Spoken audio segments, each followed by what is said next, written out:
अमेरिकी राष्ट्रपति Donald Trump ने अपने social media platform truth social पर ईरान के सर्वोच्च नेता अयातुल्ला अली खामेनेई को खुली धमकी दी है। उन्होंने लिखा, हमें पता है कि तथाकथित सुप्रीम लीडर कहां छिपे हैं। अमेरिकी राष्ट्रपति डोनाल्ड ट्रंप ने दावा किया है कि अब ईरान के आसमान पर अमेरिका का पूर्ण और अचूक नियंत्रण है।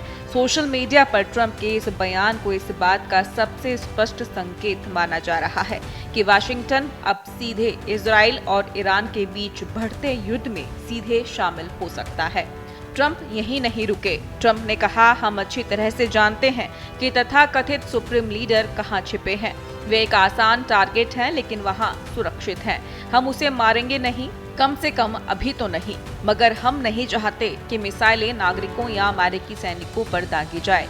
साथ ही ट्रंप ने कहा कि हमारा धैर्य खत्म होता जा रहा है। इसके बाद एक अन्य पोस्ट में ट्रंप ने साफ लिखा है कि वे ईरान का बिना शर्त समर्पण चाहते हैं। अमेरिकी राष्ट्रपति डोनाल्ड ट्रंप की चेतावनी और इजराइल के हमले के बाद ईरान की राजधानी तेहरान में डर का माहौल है।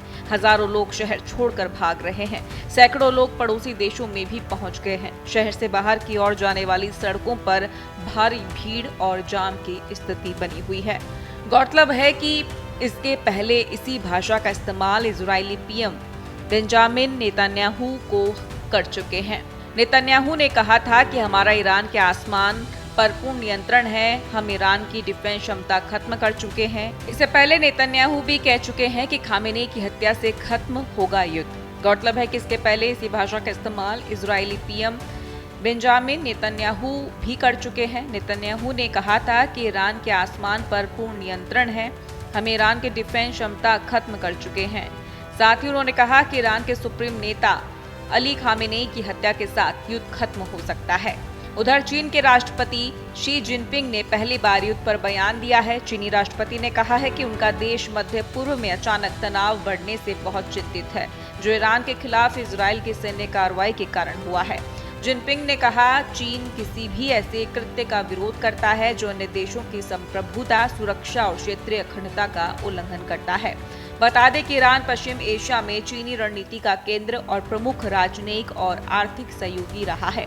कजाकिस्तान की राजधानी अस्ताना में उज्बेक राष्ट्रपति के साथ बोलते हुए जिनपिंग ने कहा, सैन्य संघर्ष समस्याओं को हल करने का तरीका नहीं है और क्षेत्रीय तनाव का बढ़ना अंतर्राष्ट्रीय समुदाय के साझा हितों में नहीं है।